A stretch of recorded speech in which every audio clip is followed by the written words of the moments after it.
नमस्ते। कभी सोचा है कि भारत जैसे इतने विशाल और विविध देश में जहां करोड़ों लोग हैं, उनकी करोड़ों उम्मीदें हैं, वहां सबके लिए कानून आखिर बनते कैसे हैं? आज हम इसी सफर को समझने वाले हैं, भारतीय संसद के गलियारों से गुजरते हुए। चलिए देखते हैं कि कैसे एक आवाज कानून की शक्ल लेती। तो देखिए, सबसे बड़ा सवाल यही है। 1 अरब से ज्यादा की आबादी, हजारों भाषाएं, अलग अलग संस्कृतियां, अलग अलग विचार, इन सब के लिए एक साथ कानून बनाना ये कोई आसान काम तो है नहीं। ये सिर्फ एक सवाल नहीं, बल्कि हमारे लोकतंत्र की एक बहुत बड़ी पहेली है, और इसी पहेली को सुलझाने का नाम है संसद। आज की हमारी चर्चा का रोड मैप कुछ ऐसा रहेगा। सबसे पहले तो ये समझेंगे कि भाई हमें संसद की जरूरत ही क्यों है। फिर हम इसके 2 सदनों, लोकसभा और राज्यसभा के बीच के संतुलन को जानेंगे। उसके बाद देखेंगे कि संसद के पास क्या क्या शक्तियां हैं और एक बिल कैसे कानून बनता है। और आखिर में जो सबसे जरूरी काम है कि संसद सरकार से जवाबदेही कैसे तय करती है, उस पर बात करेंगे। तो चलिए शुरू करते हैं बिल्कुल बुनियादी सवाल से। हमें संसद की जरूरत क्यों है? देखिए, संसद सिर्फ एक शानदार इमारत नहीं है, नहीं, ये एक विचार है, एक सोच है, जो हमारे पूरे प्रातिनिधिक लोकतंत्र की नींव है, उसका आधार है। असल में संसद ही वो जगह है, वो केंद्र है, जहां लोकतंत्र की सारी प्रक्रियाएं होती हैं। ये एक ऐसा मंच है जहां देश के हर मुद्दे पर खुलकर बहस होती है, जोरदार असहमति होती है, विरोध भी होता है, और फिर इन्हीं सब के बीच से सहयोग और सर्वसम्मति के रास्ते भी निकलते हैं। यहीं पर देश की धड़कन सुनाई देती। जरा इस कार्टून को देखिए, ये कितनी खूबसूरती से पूरी बात कह रहा है।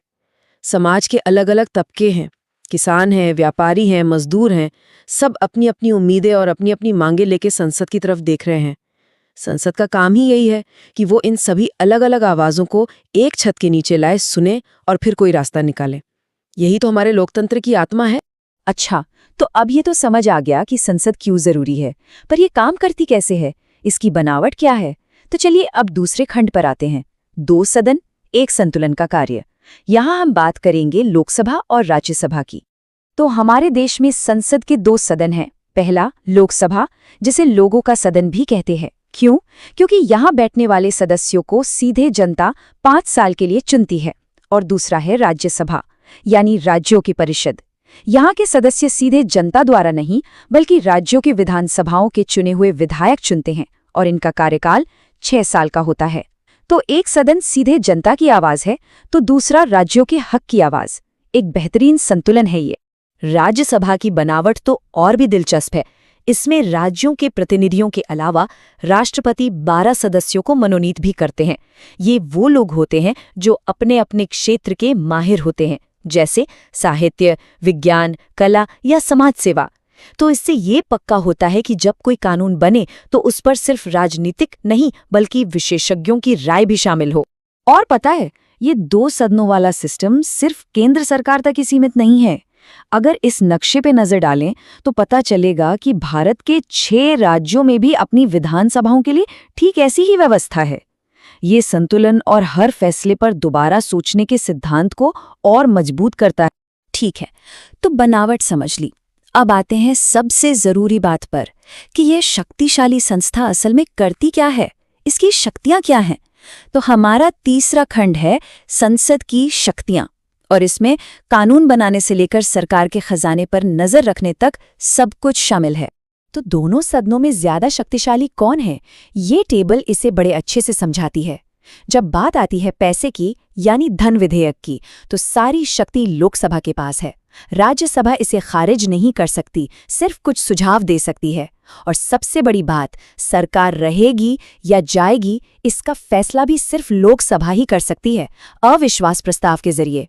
हाँ, लेकिन जब कोई सामान्य कानून बनाना हो या संविधान में कोई बड़ा बदलाव करना हो, तो फिर दोनों सदनों की सहमति जरूरी है। संसद का सबसे अहम काम है कानून बनाना। तो चलिए इस पूरी यात्रा को समझते हैं। हमारा चौथा खंड, विधेयक कानून कैसे बनता है। ये एक साधारण से विचार के राष्ट्रीय कानून बनने की एक असाधारण कहानी है। ये जो फ्लोचार्ट है ना, ये उस पूरे सफर का एक रोड मैप है।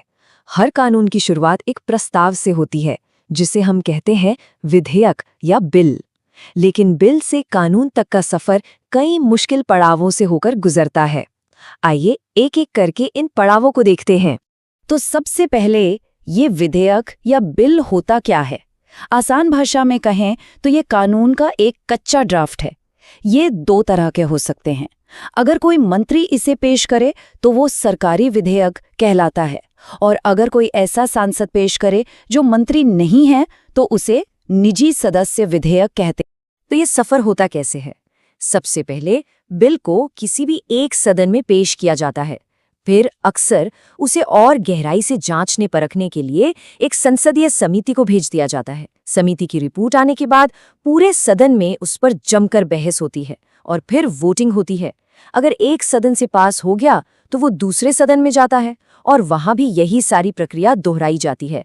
जब दोनों सदन इसे पास कर देते हैं तब वो जाता है राष्ट्रपति के पास, और जैसे ही राष्ट्रपति उस पर हस्ताक्षर करते हैं वो बिल एक अधिनियम यानी देश का कानून बन जाता है। ये लंबी प्रक्रिया ये सुनिश्चित करती है कि कोई भी कानून जल्दबाजी में ना बने। कानून बनाना तो हो गया, पर संसद का काम यहीं खत्म नहीं होता। असल में एक और बहुत बड़ा काम है, वो है सरकार पर नजर रखना, क्योंकि कानून बनाने वालों को ये भी तो देखना होगा कि उसे लागू करने वाले सही काम कर रहे हैं या नहीं।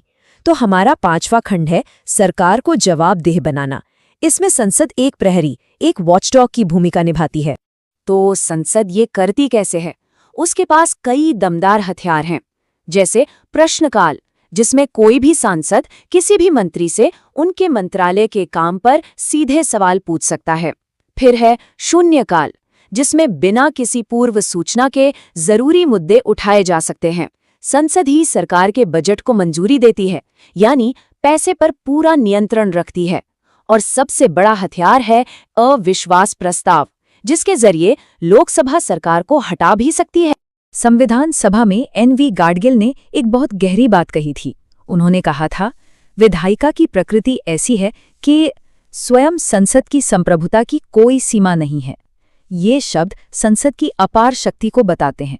इसका सीधा सा मतलब है कि अंत में सबसे बड़ी ताकत संसद के पास है, और क्योंकि संसद जनता का प्रतिनिधित्व करती है तो असल में ये ताकत जनता के ही पास है।